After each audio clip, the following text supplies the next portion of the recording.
အားလုံးမင်္ဂလာပါရှင်အားလုံးကျမချမ်းသာကြပြီးရင်ဒီမှာစီလုံးဆိုင်ချမ်းသာစီမြောက်ကြီးမြောက်ချမ်းသာရင်ချမ်းသာစီ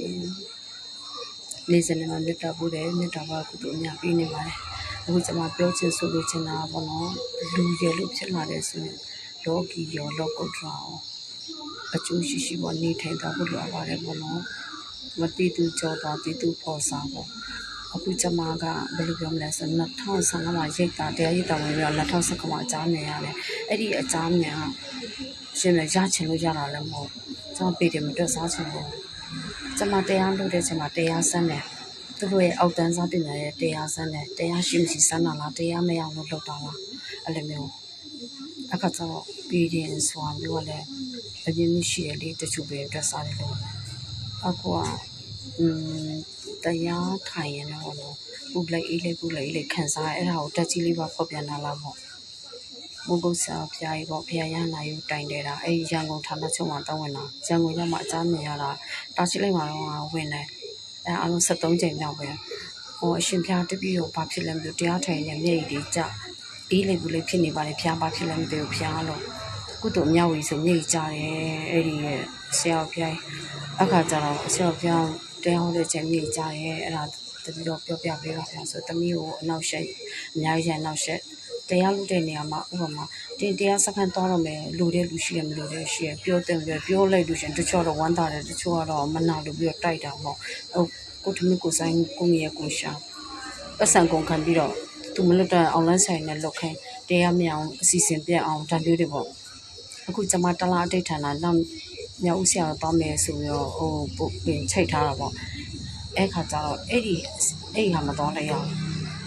်ကိုရန်ကုန်တနေရပဲဌာနချုပ်မှာဝင်ပြီးတော့နောက်တဲ့နေ့ဆင်းပြဲမောင်လေးလိတ်လာရောအကြောင်းမရှိအကြောင်းမရှာရောက်လာစီစဉ်ပြက်ကောဒီလိုလှိတ်တာချင်းအဖြစ်ပေါ့နော်တရားမစကားမဝင်ဖြစ်အောင်တရားစိတ်တမှာပြက်ပြအောင်လုပ်တယ်လို့သာသနာဖြစ်ဗုဒ္ဓဘာသာဖြစ်လို့ရှင်ဓမ္မအန်တယ်ထိပါလေရှင်ဒါကြောင့်ဗုဒ္ဓဘာသာအမိခံထားတဲ့အကုသိုလ်ကုသိုလ်မခွဲခြားတဲ့လူတွေအများကြီးပဲအကုသိုလ်ဆိုတာဒီအလကားနေနဲ့ရောက်လာရှိစိတ်ပေါ့စိတ်ကအဲ့တမစ္စယဖြစ်ပြီးဆိုတရားမြောင်လုပ်တဲ့လူတွေအများကြီးရှိတယ်ဒါပေမဲ့ပေးချင်းပေးနေတာဘယ်တော့တရားရမယ်ဆိုကိုလည်းမသိဘူးလုပ်နေတာတရားဝင်နေတရားစခန်းဝင်အကျိုးရှိအောင်ကုသိုလ်အပြေးဝယူရအောင်အဋ္ဌာဏဝင်တာတကြံတွင်းဆက်ရဆိုအပြေးဝယူမယ်အဲ့လိုမျိုးပေါ့ဒါပေမဲ့ပေးချင်းလည်းပဲနေချင်းများတူတကြံတွင်းတော့မဟုတ်ရိတ်တာဆက်ရမှာ9ရက်မြောက်ပဲဝင်ရတယ်တော့ရင်ပိတ်ရတယ်အကုန်လုံးပိတ်ရတယ်အကုန်လုံး one shot လားတုတ်ပွေးတာအဲ့မှာတက်ရောက်ဖြစ်အကုန်ဖြစ်ပဲဒီလိုမျိုးတော့ရှိခဲ့တယ်မတန်းလေးတွေပေါ့နော်အခါကျတော့ကို့မှာတရားဆိုတာနှစ်ဆောင်တာရှိတယ်နှစ်ကောင်းနှစ်နဲ့ပေါ့အကုသိုလ်တသက်မဲ့တစ်ချက်တချို့အကုသိုလ်နဲ့အသက်မွေးမဲ့ကုသိုလ်နဲ့ပြန်စည်းကြောတာလည်းအများကြီးပေါ့နော်အခုတင်းကြမှာပေါ့နော်ပြောချင်တာတော့ဟိုပေါ့လူတို့တဲ့အကုသိုလ်ဆိုရှိတယ်ကုသိုလ်နဲ့စည်းကြောတာကြီးပဲတင်းကြံတွင်ဆိုနားပြီးတော့ကုသိုလ်အလုပ်တွေပဲလုပ်ကြတယ်ဒါပေမဲ့ဒီအကုသိုလ်ကုသိုလ်နဲ့စီကြော်လဲသူတော်ကောင်းတော့မပြတ်မမိစေတော့သူတော်ကောင်းဆိုတာတိလသမားတိရှိတဲ့ပြတ်မှန်ကန်ကြီးထိုက်တဲ့အပြစ်ခံရတတ်တယ်ဒုက္ခပေါင်းစုံကြောက်တတ်တယ်အပြစ်ဒီစီကြော်မှာရတယ်အခုကြောင့်ပြောချင်တာပေါ့နေတဲ့မြတ်တာပုံမဲ့လွယ်လွယ်လေးပဲအဲ့ဟာနည်းနည်းလေးမြောက်ပြီးချင်တော့ပါလဲဆိုပေါ့ဒုက္ခပတ္တသနေဒုက္ခဗျာပတ္တသနေဗျာဒုက္ခပတ္တသနေဒုက္ခဒုတပေပါနေတော့ဟောမေယောမိပဲပိစောမိနိကောဟောမိတုခေအတ္တနံပရိဟံတုအဲ့ဒါမြတ်တာပုံမှန်မြတ်တာပေါ်မယ်ကုသိုလ်အများပေးမယ်အခုတပည့်တော်ရဲ့ပေါ့တပည့်တော်ကုသိုလ်ကောင်းမှုဆိုအလုံးတတ်တယ်ကုသိုလ်အများကုသိုလ်များကုသိုလ်များဗျာဟာလားကျွတ်ကြပါစေကောင်းတတိလာပါစေဘယ်လေးပေါင်းတမြောက်ကြပါစေစိတ်ချမ်းသာကိုချမ်းသာနေရပါစေဘုရားကိုအောင်ကြပါစေစောင့်ရှောက်ပေးတော်မူပါဗျာအလုံးကုသိုလ်များဗျာကိုလူသမျှကုသိုလ်များတောင်းပေးတယောက်မှုတယောက်ခေါ်ထားရင်ကုသိုလ်ရဲ့တည်မြဲထားတယ်ကုသိုလ်လုပ်ပြီးကုသိုလ်အများမဟုတ်လို့ရှိရင်ကုသိုလ်မတည်မြဲဘူးတဲ့ဘာလို့လဲဆိုမြင်အမမြင်အစိတ်ဝိညာဉ်တို့ရင်တယောက်ခေါ်တာနဲ့ကုသိုလ်တည်မြဲသွားတယ်ကိုယ်ကုသိုလ်လုပ်ပြီးတော့အကုသိုလ်စိတ်တွေနဲ့ဒေါသတွေထွက်နေမယ်ဆိုအဲကုသိုလ်ကပြတ်သွားတယ်တဲ့ပြတ်တယ်ဆိုတာဒီလိုမျိုးကုသိုလ်လုပ်ထားတဲ့ဟာပြတ်ကုသိုလ်အများဝိတော့တာတုတွေခေါ်တော့အဲကုသိုလ်လည်းတည်မြဲတာပေါ့နော်အဲ့လိုမျိုးမိုးကုတ်ဆရာတော်ဘုရားကြီးရဲ့လင်္ကာဆောင်ဖို့ပေါ့မူလနဲ့ပြသစ္စာနဲ့ကို၄ခုလအင်္ဂါ12ပါးတည်းကိုများနဲ့3ပါးဆက်နဲ့မူလကို3ပါးနဲ့ကလာ3မြတ်ချင်းနဲ့စိတ်ရှိတယ်ကိုအလွယ်ချက်မှသိစေအတိတန်တရာမှာလွတ်ကြောင်းတည်တဲ့အဲ့ဒါဆိုတာနဲ့တော့မကောင်းတဲ့ဓာတ်တွေထွက်ကုန်တာဝိပဿနာတရားဘယ်လောက်ကျေးဇူးကြီးမှလဲဆိုဝိပဿနာလုပ်ပြီးဆိုမကောင်းတဲ့ဓာတ်တွေထွက်သွားတယ် နတ်စိမ့်မှာကောင်းတဲ့နတ်စိမ့်ရှိတယ်ဆိုးတဲ့နတ်စိမ့်ရှိတယ်အဲ့ဒီအောက်နတ်စိမ့်ကပိုဆိုးတယ်ယောဂဖြစ်အောင်လုပ်တာလည်းသူပဲဒုက္ခရောက်ဖြစ်အောင်လုပ်တာလည်းသူပဲမကျင်းအောင်လုပ်တာလည်းသူပဲနတ်တွေမွေးတယ်လည်းဆော်ခဲမျိုးတွေဒါဟိုဒီဝိပဿနာနဲ့ကွာကျေးဇူးဆံမျိုးပြောင်းအကုန်ပြတ်တယ်သူတို့မကောင်းတဲ့ဓာတ်တွေအရင်တော့ကျွန်မမသိကြားမြင်ရိုက်မှတည်းအဲ့ဒါအားနေလို့ဆူကျင်မကောင်းတဲ့နှက်တွေထွက်ပြေးကုန်တာအဲ့လိုမျိုး24ပစ္စည်းပဋ္ဌာန်းရွာမှာသိအောင်ကြောက်တာတချို့နှက်မွေးတယ်လို့အမှတခုရှိရဲ့အကြံတခုပေးချင်တာနှက်မွေးတယ်လို့ပါပေါ့အခုငါမွေးတဲ့နှက်ကိုကုသိုလ်အများမွေးကဲအားလုံးကုသိုလ်အများဝေးမယ်ဒါမျိုးပြောကြည့်လိုက်တချို့ကမပြတ်တော့ဘယ်သူမှမဝေးရမဝေးတော့ဘူးကြာလာတရေတွေအများလာတယ်ကုသိုလ်အများဝေးရဘုဒ္ဓဘာသာဆိုကုသိုလ်အများဝေးတယ်အဲ့လိုမျိုးကုသိုလ်အများဝေးခြင်းဖြင့်ကုသိုလ်ပြုတယ်ပေါ့နော်ကုသိုလ်မြောက်ဝင်မဲ့တာတုခေါ်မယ်သူများရဲ့ကုသိုလ်တွေကိုတာတုခေါ်ခြင်းပြလဲကိုကုသိုလ်ရတယ်ဘာကုသိုလ်ရလဲဆိုပတ်စံကုန်တဲ့ကုသိုလ်နဲ့ပတ်စံမကုန်တဲ့ကုသိုလ်ကွာခြားလို့ရတယ်ပတ်စံမကုန်တဲ့ကုသိုလ်ရတဲ့ဟာသူများကုသိုလ်တွေတာတုလက်ခေါ်ကိုကုသိုလ်နဲ့ထပ်တူထပ်မြတ်ဖြစ်ပါစေထပ်ထပ်မြတ်ဖြစ်ပါစေအဲ့ဒီကိုကွယ်လွန်တဲ့ချိန်ကျရင်တခါလဲကြွပါစေတပြီးတော့နဲ့တကွာတပြိုင်မတောက်စုကွယ်လွန်တဲ့ချိန်ကျရင်ကျွတ်လို့ရပါစေဒီကုသိုလ်ကောင်းမှုကြောင့်ကျွတ်လို့ရပါစေဟောကူကောင်းပါစေအဘယ်လေးဘုံလွတ်မြောက်ပါစေလို့အတိတ်ထံပြုစုတောင်းကြပါလို့တိုက်တွန်းလိုက်ရပါတယ်။ဘာလို့ဆိုနောက်ကလူတွေအများဝေပေးမှမသိချအောင်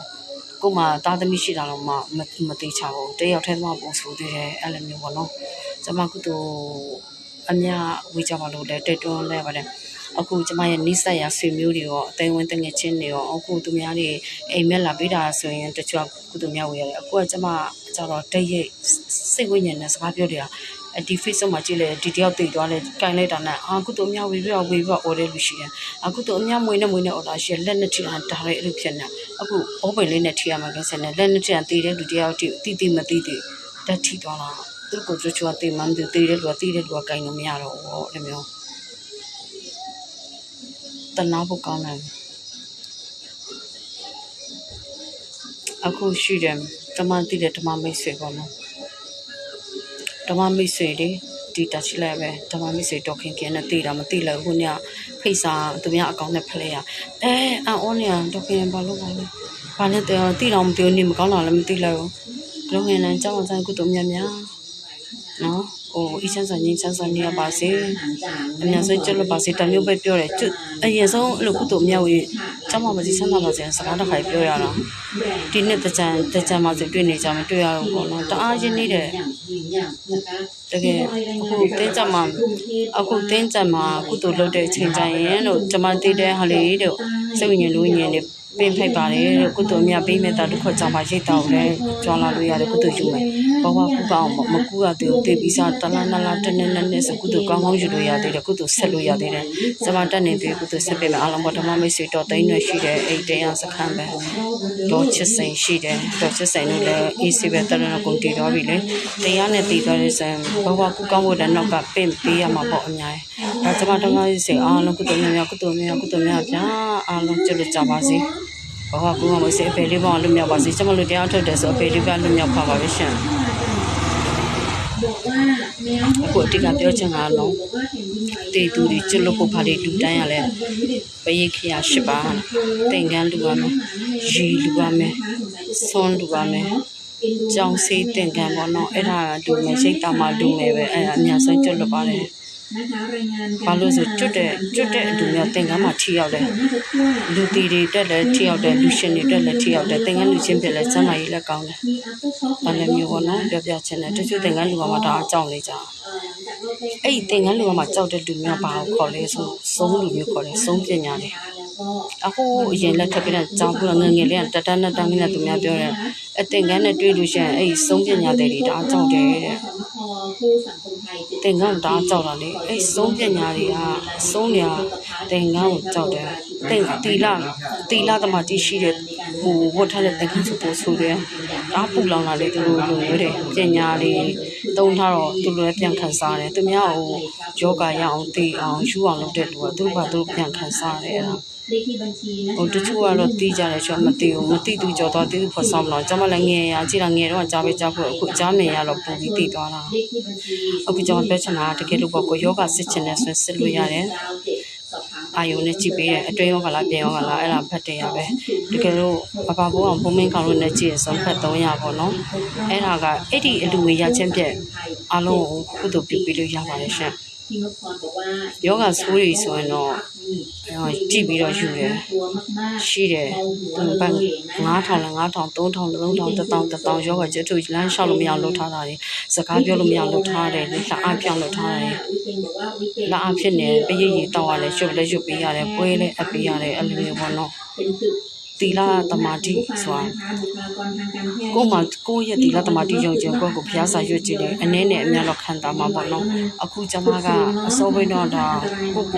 တော့မသိဘူးအကြမ်းမြင်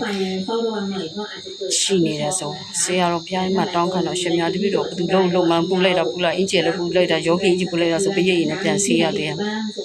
တရားရဲ့လောက်တဲ့နေမှာစိတ်နောက်ရှက်ပြောင်းလုပ်ထားတာအောက်တန်းစားပညာတွေနဲ့အောက်တန်းစားနဲ့တွေဝင်ပြီးတော့လုပ်ထားတာအဲ့ဒါကန်ကြီးမထိတ်ပါစေနဲ့လို့ပြောတယ်ထိတ်တဲ့လူကတော့ထိတ်သွားပြီပဲငရဲခံတယ်ဆိုတာရှင်လက်ပေါ့နော်လူကြီးရဲ့ပိန်ကြီးရဲ့ဒုက္ခပေါင်းစုံကြတတ်တယ်တရားလုပ်တဲ့လူကိုပြင်မစော်ကားခြင်းဖြစ်ပေါ့နော်ရန်ကုန်မှာအများကြီးနာမည်တော့ပြောတော့ဘာဖို့အောင်ပြောတယ်မကြခင်သူတို့အပြစ်ခံရတော့မယ်ဒုက္ခပေါင်းစုံလာတယ်မြောက်ဦးဆရာတော်မယ်ဆိုရင်မတော်နဲ့ဝီလို့ဒါမျိုးတွေပြောအမျိုးမျိုးလက်ပတ်ပတ်စံတွေခိုးသွားတဲ့ဟာတွေရှိတယ်ဖယားတရားလူမဲဟာကိုခိုးသွားရင်အပြစ်ကြီးခံစားရတာပေါ့နော်အဲ့လိုမျိုးပေါ့စိတ်တော့မကောင်းဘူးဒါပေမဲ့အားလုံးအေးချမ်းပါစေငြိမ်းချမ်းပါစေကျမ်းပါဆရာမြတ်တာပို့ပေးပါလေဗုဒ္ဓဆိုတာပါတီလာဆောင်နေပဲ၅ပါးတီလာတက်နေ၅ပါးတီလာပေါ့၈ပါးတီလာ၉ပါးတီလာ၁၀ပါးတီလာဒါမျိုးစားရှိပါတယ်ကိုကဗုဒ္ဓဘာသာခံထားတယ်ဆိုဗုဒ္ဓအဆုံးအမကိုခံယူကျင့်သုံးတာလိမ့်တာလေကျွန်မ2019စာပြီးတော့ပြောတဲ့လူတော့စကားပြောတယ်မပြောတဲ့လူလည်းမပြောတော့ပစံညောင်းလေးကုန်လေဒီတရားကြောင့်ပြောတယ်ဆိုတာတရားနာဖူးတဲ့လူမှာပဲလက်ခံတယ်တရားမနာတဲ့လူလက်မခံဘူးတရားမနာတဲ့လူဆိုရင်ငင်းပယ်တယ်တရားနာတဲ့ဓမ္မမိတ်ဆွေပဲလက်ခံကြတယ်အဲကြလိုအပ်တာမင်းပြောမင်းပြောတိချင်တာရှင်းမေးလို့ရတဲ့အဲ့လိုမျိုးပေါ့နော်ဒါဆရာကြီးလို့တော့မဟုတ်ကုသိုလ်မျှဝေတာကုသိုလ်မျှဝေရဲဆိုတော့အပေစိတ်ဖြစ်မှာဆိုဖို့ပြောပြပေးတာလည်းပါတယ်အတိကဘုရားကုံတော်တရားကုံတော်တန်ခါကုံတော်ယူမယ်ဩကာသယူမယ်နော်မေတ္တာတုတ်တန်မေတ္တာတုံ24ပစ္စည်းပဋ္ဌာန်းကျန်တန်ပုတ်တွေတက်ဆောင်ကထားစလွန်ပြီးတော့ဒါလေးရွေကုသိုလ်မျှဝေလဲရတယ်ကိုတက်ကိုကာကွယ်ထားကြတာပေါ့နော်အဲ့လိုမျိုးသူတို့တချို့ကမကောင်းတဲ့အတတ်ပညာကာထားလိုက်ရွတ်လို့ရှင်တန်ပုတ်တွေလေးမှရွတ်ထားမှာမရွတ်ထားလို့ရှင်ဘယ်လိုပြောမလဲကိုယ်ထဲမှာတက်ဝင်မကောင်းတဲ့စိတ်တွေဖြစ်သွားတတ်တယ်မကောင်းတဲ့စိတ်ဖြစ်လို့ရှင်ကောင်းတဲ့စိတ်မွေးဖို့တအားကြတယ်အဲ့ဒါကိုစီကြောမှရမှာဘာနဲ့စီကြောလဲခုကြီးကြောင်တောင်းတဲ့တီလာလေးစောင်းပြီးတော့စီကြောတာရှိတယ်တင်ကန်းလေးတူပြီးစီကြောတာရှိတယ်တပည့်တော်တို့ရဲ့ရုပ်ခန္ဓာနာမ်ခန္ဓာစိတ်တန်ရှင်းရပါလို့ဤဖျားစောင်းရှောက်ပေးပါစောင်းရှောက်ပါဗျာရနေချက်တကိလည်းဖေရှာပေးပါဗျာယောဂဆုလည်းဖေရှာပေးပါဗျာစောင်းရှောက်ပေးတာနဲ့ပြီးအေးချမ်းစွာငြိမ်းချမ်းစွာနေရပါလို့ဤဖျားဆိုကြပြီနော်အလုံးကုသိုလ်အများပြီးလို့ရနော်ကျေးဇူးပါနောက်နည်းနည်းအားမျှဝေပေးမယ်